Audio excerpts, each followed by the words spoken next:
It's the beginning of gift-making season, and I've already made 2 little presents for family members. Let me know in the comments what you're sewing up for presents this year. I'd love to hear it. If you're looking for a practical, gender-neutral gift for you and yours, give this one a try. The pattern is Simplicity 9694 View E, and the pattern includes a large and small version, both sewn the same way.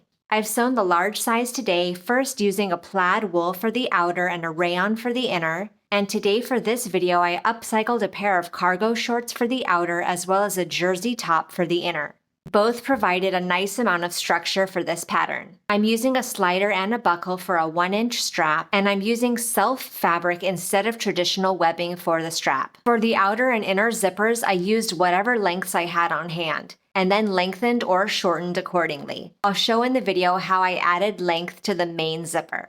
This pattern is wonderful for using up small fabric remnants and repurposing old textiles. You'll want to make more than one too. Let's get started. Here is my zipper and the right side of my main middle front piece. I'm going to place the zipper right sides together with the middle front so that my zipper pull is 3/8 of an inch away from that side raw edge. You also want your zipper tape to be 1/8 of an inch away from the long raw edge and pin in place. Now I'll baste the zipper in place.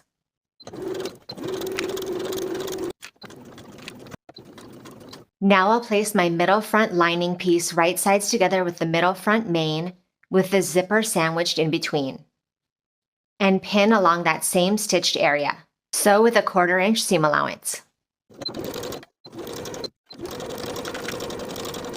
I'm going to remove my original basting stitches.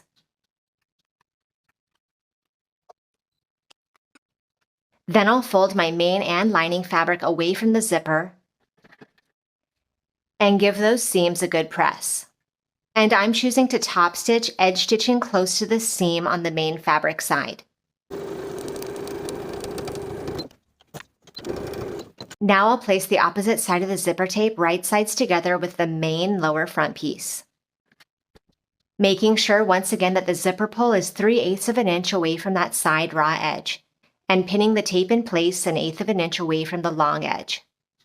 Baste the zipper tape in place just as before. Then place your lower front main and lining pieces right sides together with the zipper sandwiched in between and pin in place. Sew with a 1/4 inch seam allowance.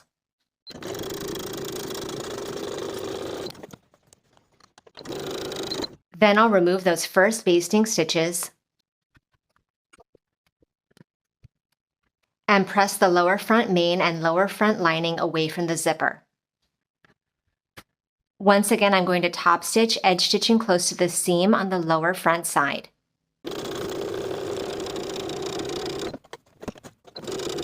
Now we'll baste the outer edges of the lower front pieces together, as well as the edges of the middle front pieces, avoiding the zipper.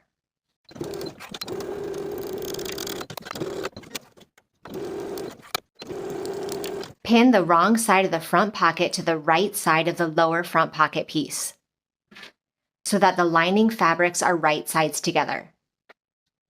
Pin all the way around. Baste in place all the way around, once again being careful to avoid your zipper teeth.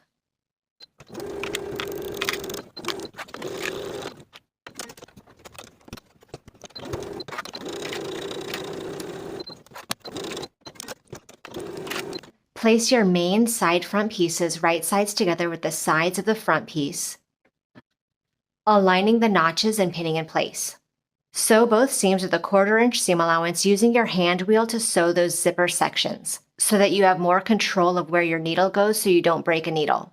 Once those seams are sewn, press the seams toward the side front pieces.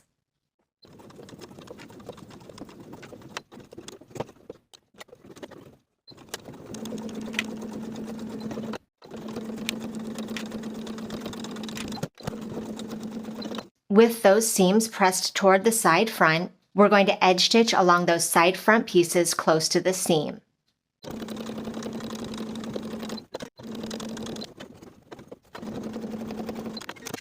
On the inside, if you have any zipper tape extending beyond the seam, you can trim that now. Here is our constructed front piece so far and the zipper that I'm going to use for the top main zipper. This zipper is just slightly shorter than it should be, so I'm going to sew some scrap pieces of my main fabric to both of the short ends of the zipper tape. Sewing them right sides together with about a 1/4 inch seam allowance to extend that zipper tape fabric. Now that I have those scrap pieces sewn to the sides, I've pressed them away from the zipper, and I'll just trim them down to size. Now I'll place this adapted zipper right sides together with the top of the front piece, just centering it along that top edge. With the zipper tape 1/8 of an inch away from the raw edge, I'll pin in place. Baste the zipper tape in place just as we did for that middle zipper earlier. Place your front lining piece right sides together with the main piece, aligning the top edges and pin in place. Sew with a 1/4 inch seam allowance just as we did for the previous zipper. I've removed my initial basting stitches. Now I'll place the front and the front lining away from the zipper and give those seams a good press.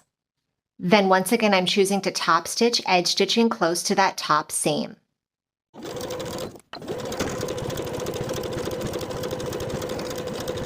Matching the centers and side edges, place your upper front piece right sides together with the outer edge of the zipper tape and pin in place. Once again, placing the zipper tape 1/8 of an inch away from the raw edge of the fabric.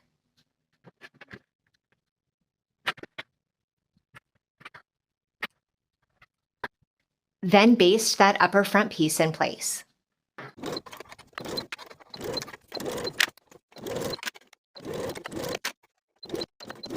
Place the upper front lining right sides together with the top of the zipper that we just basted and pin in place. Then sew through all thicknesses once again with a 1/4 inch seam allowance.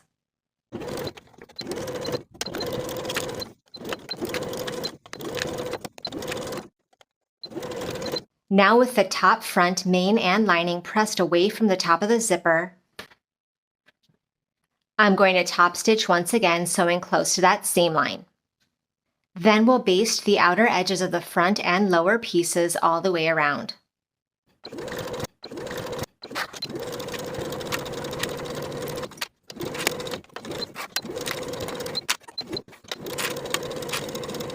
Place the tab front and tab front lining pieces wrong sides together. Pin in place. Baste around the entire perimeter for both sets.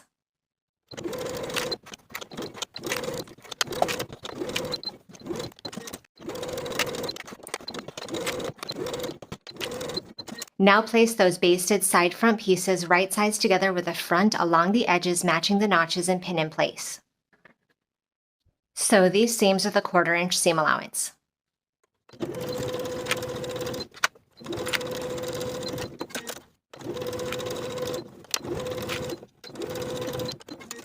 I'm going to cut 2 small pieces of bias tape to fit that seam that we just sewed.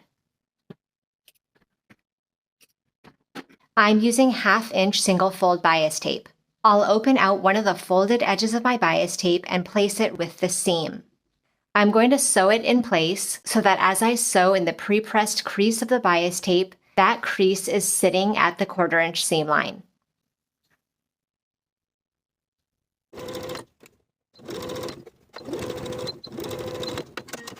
Now I'll trim that seam allowance.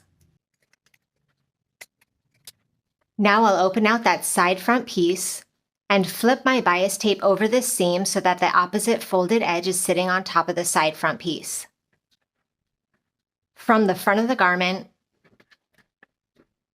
I'll top stitch so that I'm catching the edge of the bias tape on the inside.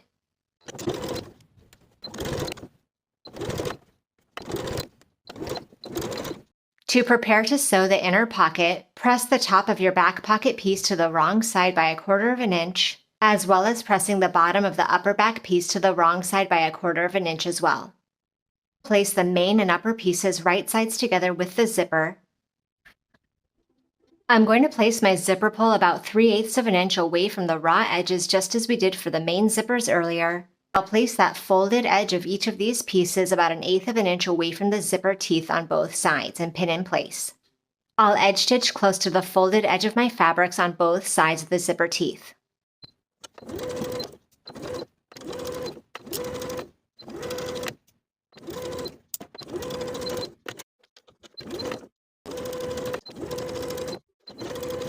Place the wrong side of the back pocket piece onto the right side of the back lining.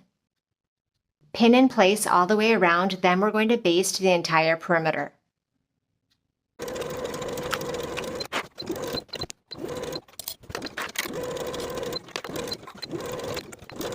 Place your back tab lining pieces right sides together with the inside back pocket. Pin in place, sew at 1/4 inch and press the seams toward the tabs.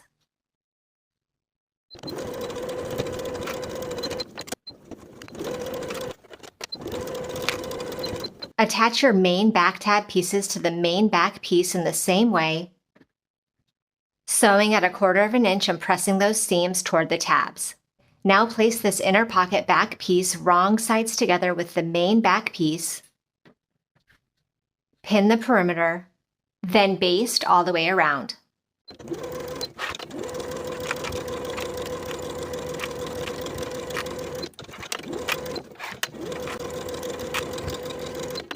Open up your top main zipper and place your front section right sides together with the back section. Pin the top and the bottom curved edge, leaving the small side edges open. Sew the top and the bottom curved edge with a 1/4 inch seam allowance.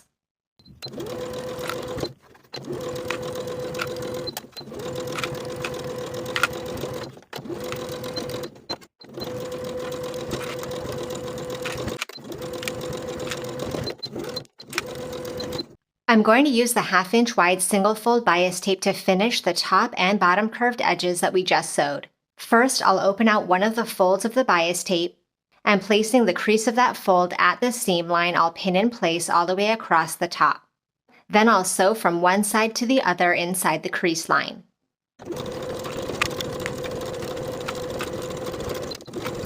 Then I'll trim my seam allowance.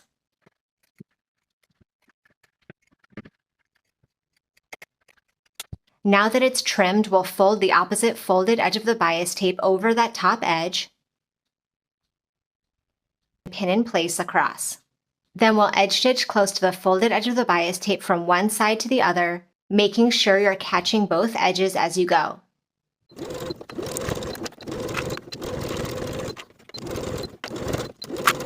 Repeat to attach the binding along the bottom curved edge as well. Since I don't have the twill tape that the pattern recommends, I'm just going to piece together strips of main fabric. I've created one right strap and one left strap. Now I'll fold each of these connected strips right sides together and sew the long edges. Then I'll turn both of my strips right side out.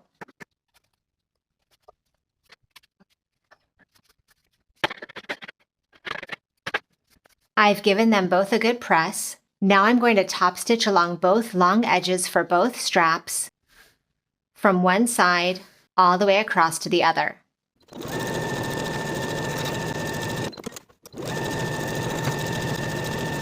Now we can start attaching the buckle and the slider.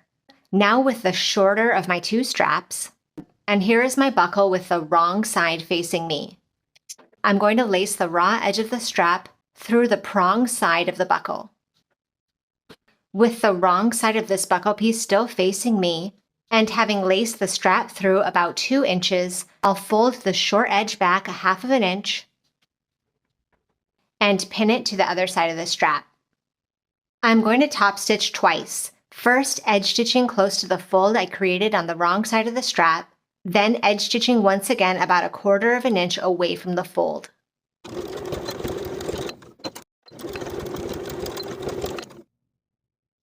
Now I'll place my remaining longer strap through the slider piece.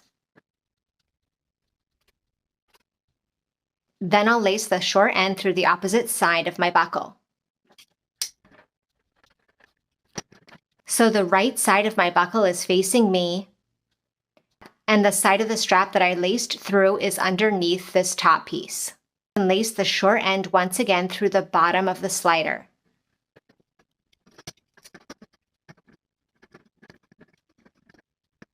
Once you have everything slid into place, fold back that short edge of the strap that we laced through the underside of the slider, fold it back on itself. Then we'll fold the raw edge back by 1/2 inch and sew that folded back section to the underside of the strap.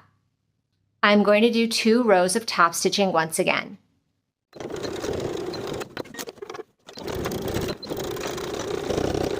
Turn your main bag right side out. I'm going to turn my buckle so that the wrong side is facing me. Fold my straps on each end so that the right side is facing me. I'll tuck those small raw edges to the inside and also tuck the end of the strap inside. Then through the main pocket opening, I'll grab those raw edges. So in my hand on the inside, I have the edge of the strap and the raw edges of the main bag, and I'll turn this section inside out and pin in place. Do the same on the other side. Now you can turn these edges to the inside once again and try on the bag to see how much, if any, you want to shorten the straps. Once you've shortened your straps, you can sew them in place on the inside with a 1/4 inch seam allowance.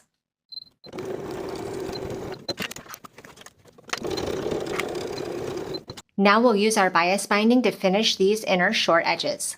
I'll open out one of the long folded edges and fold back the short edge to the wrong side by 1/2 inch. Then I'll place this long raw edge of the binding at the short seam with the crease at the seam line and pin in place.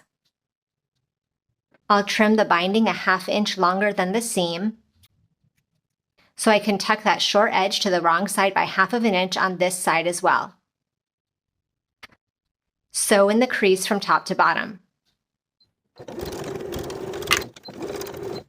Trim the seam.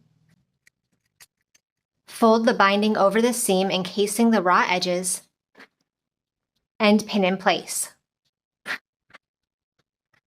Edge stitch the binding in place, catching the edges on both sides, then repeat for the opposite short edge. Turn your bag right side out, and now your bag is complete. Thank you for watching this sew along. Make sure you subscribe to the channel so you don't miss future sewing tutorials, and I'll see you in the next video.